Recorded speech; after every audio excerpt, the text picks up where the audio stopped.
Et la paracha de Bo est une paracha clé dans la Torah, puisque on va voir apparaître les premières mitzvot. C'est-à-dire que, en fait, bien que la Torah formellement ait été donnée dans la paracha de Yitro, en réalité, elle commence déjà à apparaître dans notre paracha. Il y a quelque chose de très particulier ici. Et le Rav, dans un de ses jours, j'ai vu que le Rav Tal El-Chaim parle de cela. En fait, dès que le peuple d'Israël sort d'Égypte, se dégage l'apparition de la divinité dans le monde. Jusqu'à présent, la divinité dans le monde était occultée, et avec la sortie des enfants d'Égypte, il y a une écorce qui est brisée et qui laisse entrevoir déjà l'apparition de la divinité dans le monde, avec évidemment les mitzvot qui vont accompagner cela, les mitzvot étant en fait la révélation divine la plus évidente, puisque les mitzvot, ce sont les règles qui permettent à l'homme de faire aboutir et réussir le monde. Ce sont des règles d'ordre divin. Donc il faut bien comprendre que les mitzvot ne peuvent pas apparaître tant que il n'y a pas une possibilité de révélation divine dans le monde. Ce que l'Égypte et Pharaon avaient occulté, avaient voulu occulter. Donc avec la sortie d'Égypte, apparaissent les premières mitzvot. C'est-à-dire qu'en fait, on est déjà dans le don de la Torah. On peut dire qu'avec la parashat de Bo, on se prépare déjà à la révélation du Sinaï. Alors, ça passe, entre autres, par un chiffre qui va revenir, et que tout le monde connaît, et qui est célèbre, c'est le chiffre des 600 000 béné Israël qui sortent d'Égypte. Ce chiffre-là, on n'arrête pas d'en parler, et il revient à plusieurs fois, à plusieurs reprises. Et qu'est-ce qu'il veut nous enseigner? Qu'est-ce qu'il veut nous dire, ce chiffre-là? Alors, il y a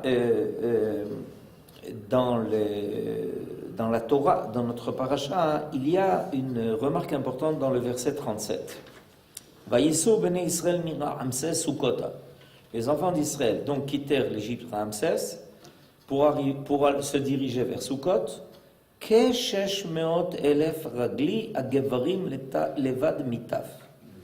Alors, il y a ici quelque chose d'intéressant. Les enfants d'Israël partirent de Ramsès dans la direction de Sukkot, environ 600 000 hommes, de pied, sans compter les enfants. Alors, c'est quoi Keshesh Meot Elef? Alors, j'explique pourquoi c'est très surprenant. Parce que il est clair que la Torah n'est pas un livre de statistiques.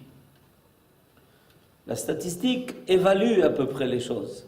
Mais la Torah, c'est sous l'œil divin le plus direct. Et donc, elle est capable de nous dire exactement le nombre de personnes qui sont sorties d'Égypte. Alors, tout d'un coup, on nous dit « Keshesh Meot Elef ». Keshesh Meot Elef. Pourquoi Keshesh Meot Elef? Ou plus, ou moins. Ou Shesh Meot Elef, décide. C'est quoi Keshesh Meot Elef? Cette question, elle revient d'ailleurs aussi dans notre paracha à propos de notre sujet. Où Moshe Rabbeinu dit au Pharaon que la plaie des premiers-nés va s'abattre sur eux à peu près à minuit.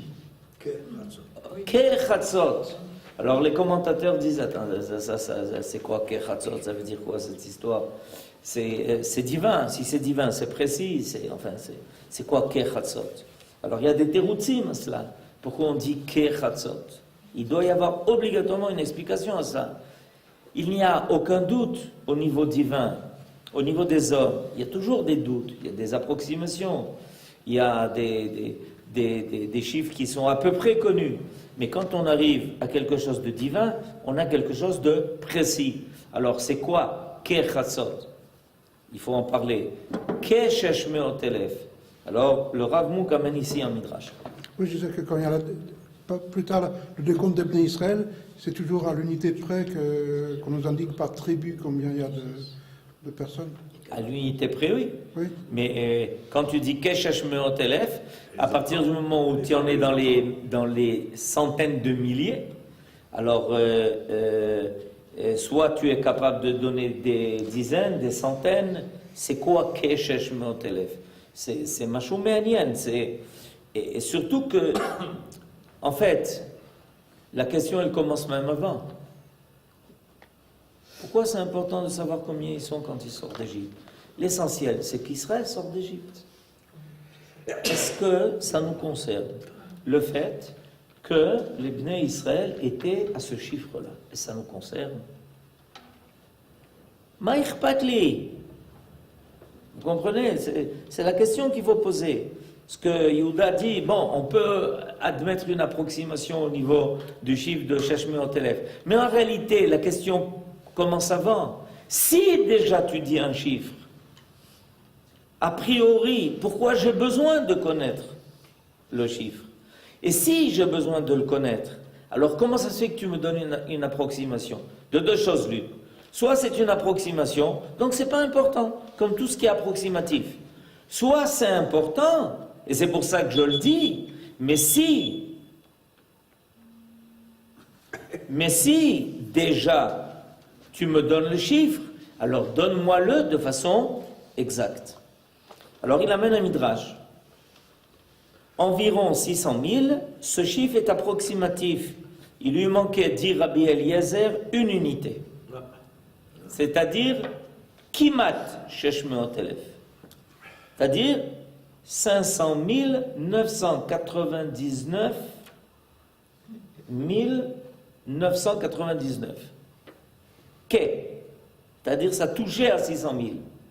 Cette lacune fut comblée par la Shrina elle-même, qui réalisa ainsi la promesse adressée à Yaakov lors de sa descente en Égypte. Vous savez que Yaakov, quand il a dû rejoindre Yosef en Égypte, s'est arrêté à Beersheba.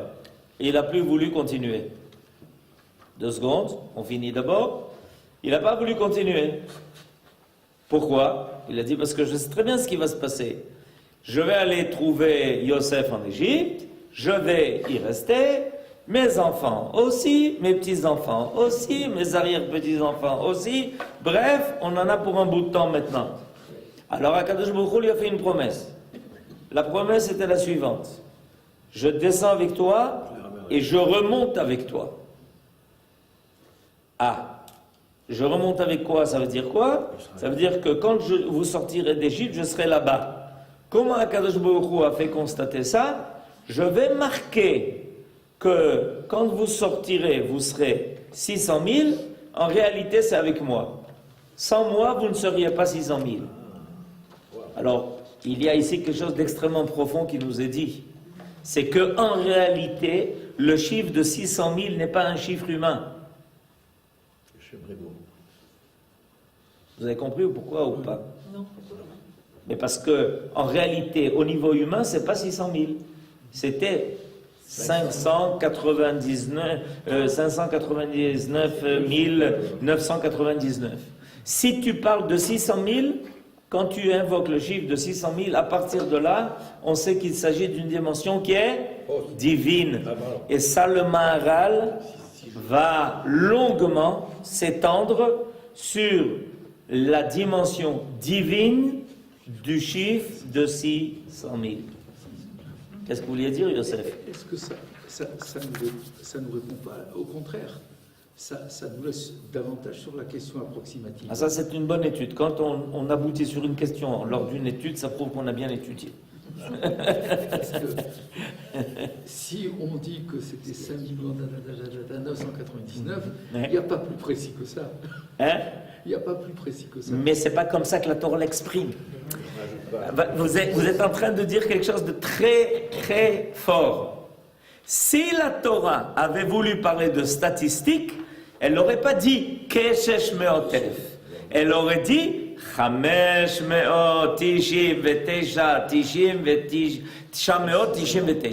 C'est-à-dire que si la Torah s'occupait du chiffre, alors elle aurait été capable de dire ça.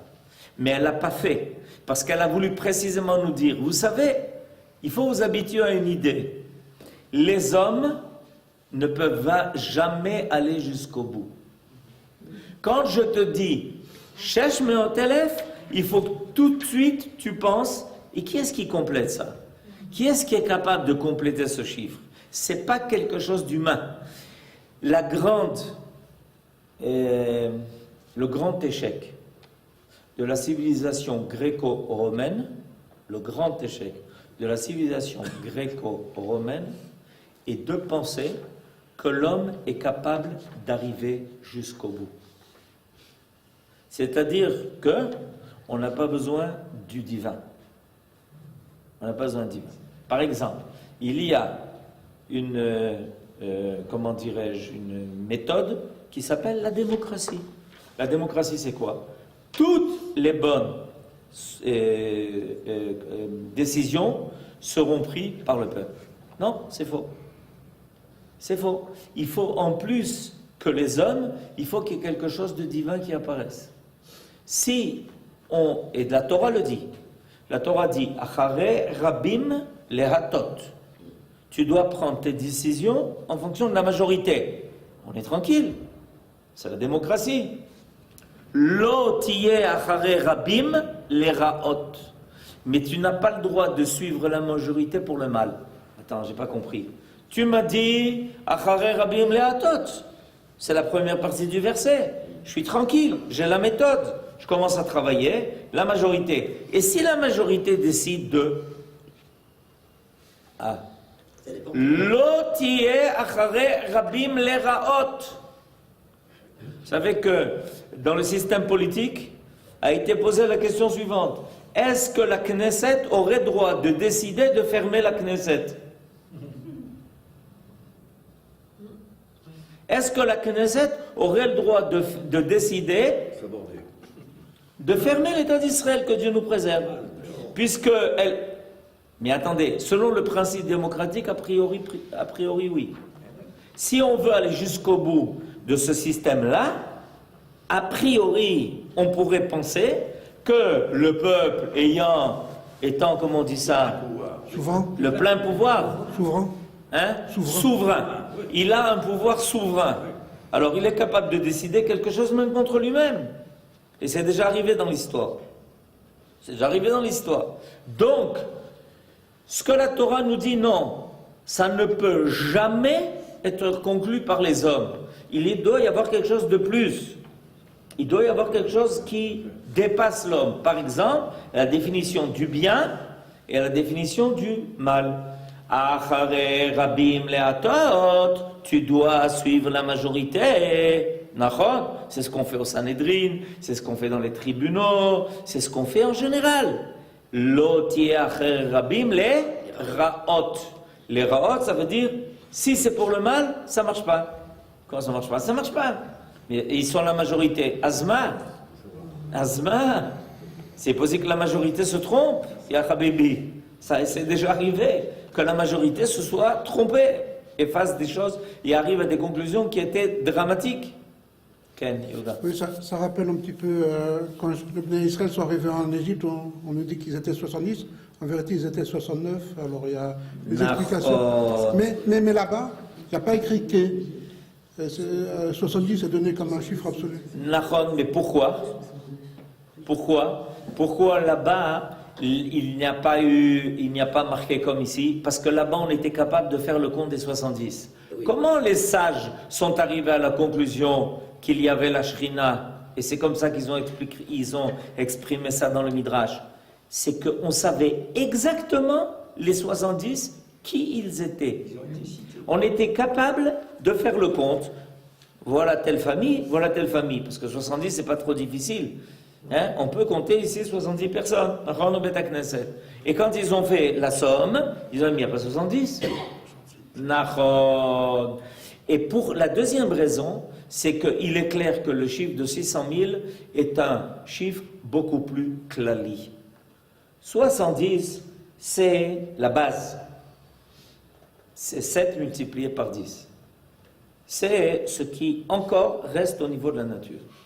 Quand on arrive à 600 000, c'est un chiffre qui est significatif de quelque chose de tzibouri, de quelque chose de collectif. Ça va bien au-delà de cela.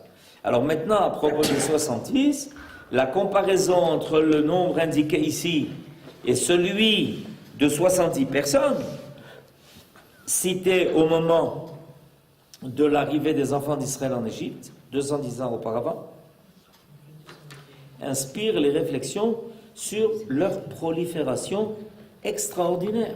C'est-à-dire que de 70, on est arrivé à 600 000 qui sont comptables en 7 générations.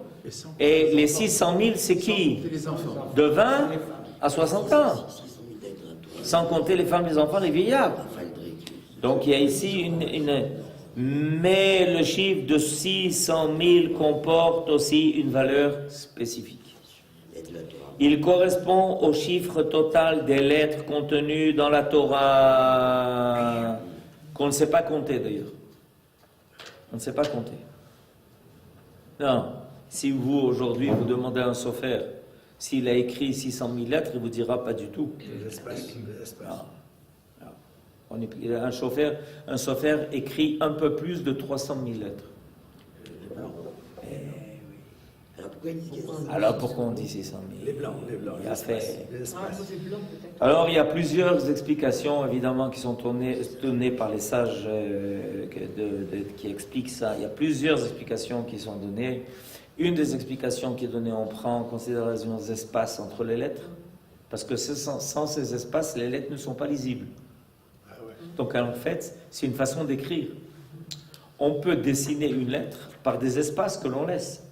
Ça, c'est une première explication. Une deuxième explication donnée, c'est qu'il y a des lettres qui peuvent se décomposer. Oui, Aleph. Par exemple, le Aleph, c'est un Vav et deux Yud. Alors la question est, comment on les dénombre cela? Comment on les dénombre? Est-ce qu'on les dénombre en lettres entières ou les composants d'une lettre? Ça, c'est aussi une question. Par exemple, le E, c'est un Dalet et un Yud. C'est quoi le E? Un Dalet et un Yud. Alors tout ça, ça a donné lieu. Il y a quelqu'un qui a fait le Rav Kasher, Menachem Kasher, Zichrono Livracha. Il a fait tout un article là-dessus. Et ça a été ensuite, j'ai vu qu'il y a ensuite quelqu'un d'autre qui a aussi écrit dans un livre, une série de livres qui s'appelle Troumin, dont était responsable le Rav Rosen, Israël Rosen. Il est Niftar Lomizman, le Rav Israël Rosen. Il avait sorti une série de livres qui s'appelle Troumin, qui traitait de beaucoup de sujets.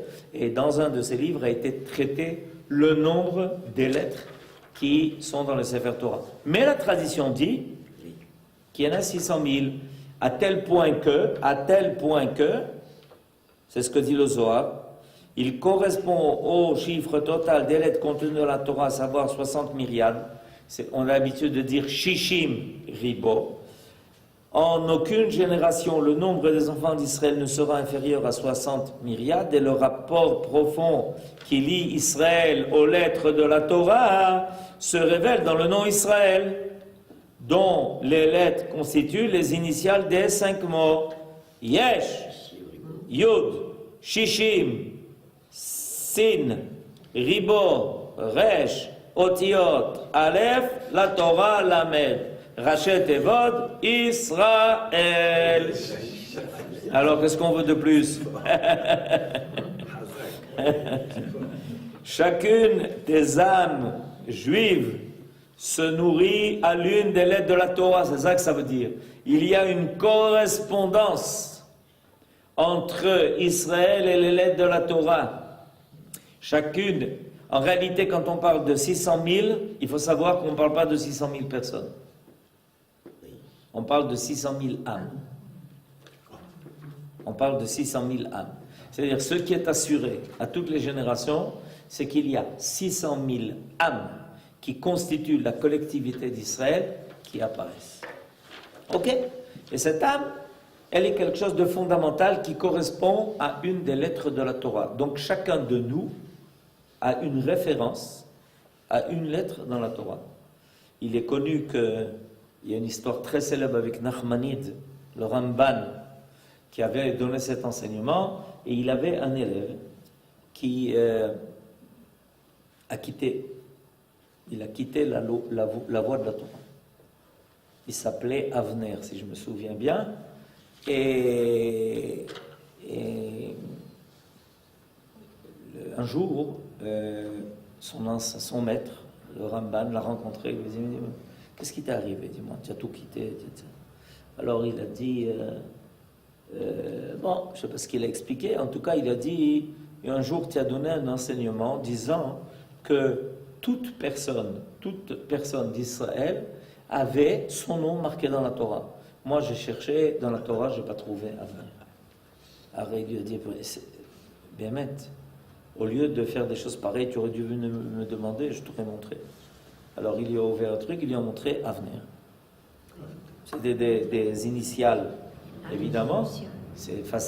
Tout dépend de la façon dont on lit les lettres de la Torah. C'est bien connu. On peut répartir les lettres autrement que selon les mots que nous lisons aujourd'hui. Les mots que nous lisons aujourd'hui, Dibra Torah Kilshon Bnei Adam. C'est clair. Alors il lui a montré, il lui a dit, regarde, si tu lis, regarde, je vais te montrer une lettre. Aujourd'hui, vous savez, il y a avec le computer, on est capable de trouver tout ce qu'on peut imaginer, et les sages le savaient ça déjà depuis très longtemps, il n'y a rien de nouveau. Alors le Ramban, il a dit, mais tu vois, voilà, regarde. Alors on raconte qu'il a compris qu'il a fait une grave erreur, et qu'il a pris une barque, cet élève de Nachmanide, et il a disparu dans la mer. Pour faire tchouva, il a disparu. Alors, toujours est-il que c'est important de savoir, chacune des âmes juives se nourrit à l'une des lettres de la Torah. Celle-ci devient alors la lettre qui lui est propre pour toujours. Et c'est ce que l'on dit, l'école Echad Yesh Ot Batorah. Quelle est ta lettre? Voilà. Quand on lève la Torah, on recherche. On recherche sa lettre. Et comment on sait Hein? Comment on sait Et quand on Comment c'est... faut chercher. Ben, on étudie la Torah, on la lit, on la relit, Ça se révèle à toi. et puis ça se réveille à toi. Ça se révèle. Puis on dit que voilà, moi, ça c'est mon verset, c'est celui-là mon verset. Non, j'ai rencontré des gens comme ça qui m'ont dit, moi, mon verset dans la Torah, c'est celui-là. Ça c'est mon verset, voilà. Je l'aime bien ce verset, il me plaît. C'est mon verset. En tout cas, vous savez que chacun a un verset dans la Bible qui doit rappeler à la fin de la Hamida, en fonction de son nom. Ça, c'est déjà, en tout cas, un lien entre la personne. Ça, on sait exactement pour tous les prénoms quel est le verset que chacun a. David, vous connaissez le vôtre? Oui, je l'ai oublié. Alors, je vous conseille vivement et rapidement de le retrouver, parce que il est marqué que quand un homme quitte ce monde, on lui demande son verset. On lui demande son verset. On lui demande comment tu t'appelles. Et seulement celui qui se rappelle de son verset est capable de dire comment il s'appelle. Et c'est pour ça qu'à la fin de la Hamida, on doit dire régulièrement son verset. Parce que c'est ce qui lui permet de retrouver son nom. Je le dis régulièrement et je suis incapable de toujours dire. L'oyouman, hein? Il faut faire la Hamida pour ça. Allez au travail. Mais toi, tu as encore le temps jusqu'à... Mais c'est connu, c'est marqué dans tous les Sidurim, que juste avant Yole Ratzon Imrefi, le dernier, il faut dire le verset. Ça va revenir. Ne vous inquiétez pas, Yosef. Ne vous inquiétez pas. Bêta qu'il faut le dire tous les jours. Bêta qu'il faut le dire tous les jours. C'est connu, c'est connu. Les 60 myriades qui constituent le noyau du peuple juif et les 60 myriades du total des lettres de la Torah s'appartiennent et se fécondent mutuellement. Et c'est pour ça que quand on étudie la Torah, tout d'un coup, en réalité, on sent que ce n'est pas étranger, c'est un écho de soi-même. C'est ça l'idée de l'étude de la Torah. C'est de se retrouver dans la Torah. C'est de retrouver les lettres qui sont, en réalité, ça, les lettres de la Torah sont toutes inscrites dans l'âme de chaque juif. Et c'est ce qu'il reçoit dans le ventre de sa mère. Il est marqué qu'un bébé dans le ventre de sa mère, il apprend toute la Torah. Toute la Torah. Et quand il naît, il oublie. Pourquoi il oublie? Pourquoi? Pour l'effort de le retravailler. Il oublie parce que la rencontre entre l'âme et le monde de la matière occulte les lettres qui sont marquées dans son âme. Ces lettres éclairaient quand la personne était dans le ventre de sa mère. Il était dans le monde, on dit qu'un bébé dans le ventre de sa mère, c'est comme être dans le Olam Haba. Dans le Olam Haba, on a tout assuré, on est bien, on est tranquille, on est gentil, on est content, on ne fait pas de problème, il n'y a pas de problème d'adolescence, tout va bien. Alors, quand on est, tout d'un coup, l'âme rencontre le monde de la matière. Évidemment, ça occulte. Et en étudiant la Torah, ces lettres commencent à réapparaître. Elles sont en filigrane dans l'être humain. Et au fur et à mesure que l'homme étudie la Torah, il a le sentiment d'étudier quelque chose de connu. C'est pas quelque chose d'évident que chaque juif puisse étudier la Torah, se sentir y appartenir, la comprendre et faire comme si, évidemment, imaginez-vous qu'on prenne quelqu'un qui n'a pas passé le bac et on le met dans une classe de doctorat de physique atomique. Qu'est-ce qui va lui arriver, le pauvre? Ouais, il va exploser. Il va se lever, il va sortir, il va dire, mais de quoi il parle? Je ne comprends même pas les mots qu'il dit. Et on prend chaque juif, on le met dans le Beth Midrash et il commence à étudier. Pourquoi? Lol amatiafa, chef tilmad. Ce que Rabbi Akiva a fait à l'âge de 40 ans. À l'âge de 40 ans, sa femme lui dit, l'air tilmad. L'air tilmad. L'air tilmad. Et Rabbi Akiva devient Rabbi Akiva quand il commence à 40 ans. Alors, Makara, les lettres réapparaissent. Les lettres de son âme sont les lettres de la Torah, elles réapparaissent. Et il y a une lettre qui brille en particulier. Et c'est ça, la lettre qui lui correspond. Elles sont faites les unes pour les autres. Les lettres de la Torah sont faites pour les âmes d'Israël, les âmes d'Israël sont faites pour les lettres de la Torah. Et maintenant, vous avez l'explication. Pourquoi, quand les bénis Israël arrivent au Sinaï, qu'est-ce qu'ils disent? Naase venishma. Alors, ceux qui voient les choses de l'extérieur, ils sont fous. Ils sont bêtes. On leur a rien dit, on leur a rien expliqué. Ils savent pas à quoi ils s'engagent. Et tout d'un coup, qu'est-ce qu'ils disent? Naase venishma. Chake. Ma naase venishma. Ata yoda? Ma ata omer naase venishma? Ata odea? Lo odea. Naase venishma. Lama? Pas du tout. La révélation du Sinaï, c'est la révélation des lettres de la Torah qui étaient dans les âmes d'Israël. Yesh shishim ribo otiot la Torah. Rachet Evot Israël. Donc, dès qu'ils ont rencontré ça, parce que la révélation de Dieu au Sinaï, c'est la révélation de toute la Torah, qu'est-ce qu'ils ont dit? Non, c'est Venishma. Ah oui, c'est bien nous. Ça ne pouvait pas être quelqu'un d'autre, un autre peuple. Ça n'aurait pas marché. D'ailleurs, c'est ce qui est arrivé. Quand Akadosh Baruch Hu propose la Torah aux autres peuples, il dit, c'est pas pour nous. Ça veut dire quoi pour nous? C'est pas en nous. Ça veut dire quoi, c'est pas pour nous? C'est pas en nous. Il faut qu'on commence. Ça va nous prendre à peu près 6000 ans. Les autres nations, ça va nous prendre à peu près 6000 ans. Vous comprenez? Alors que les enfants d'Israël, ça leur a pris quoi? Une fraction de seconde. Naase venishma. Pourquoi? Parce que c'est en nous. Nachmanide nous révèle cependant une autre signification de ce nombre. La connaissance de Dieu, nous dit-il, est d'une ampleur si infinie que tout homme ne peut en posséder qu'une infime Bien sûr. partie. Ezeu chacham, alomed mikol adam. Parce que chacun a une partie de cette Torah. Même ceux qui posent des questions, c'est une partie de l'étude. Celui qui pose la question, c'est une partie de l'étude. Celui qui donne la réponse, c'est une partie de l'étude. Et il n'y a pas de réponse sans question. Et c'est pour ça que la Torah commence par une question. Mais matai korin kriyat shema be'arvit. Tu commences par une question. Tout celui qui a étudié la Torah sait qu'on commence par des questions. Attendez, j'ai rien dit. Mais j'ai des tas de questions, monsieur. Avant que vous n'ayez rien dit, j'ai déjà des tas de questions. C'est Siman Tov. C'est Siman chez cette Torah. Zéro.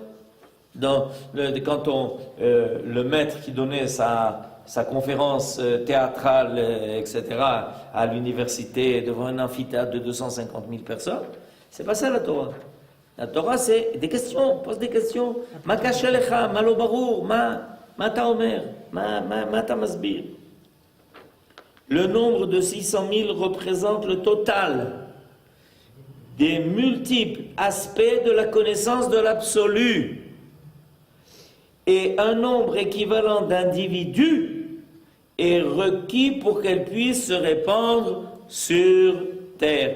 Les 600 000 hommes d'Israël sont les 600 000 réceptacles de la révélation de la divinité dans le monde. C'est comme un joyau, comme un diamant avec toutes les facettes. Ce qui fait la beauté du diamant, c'est toutes les facettes.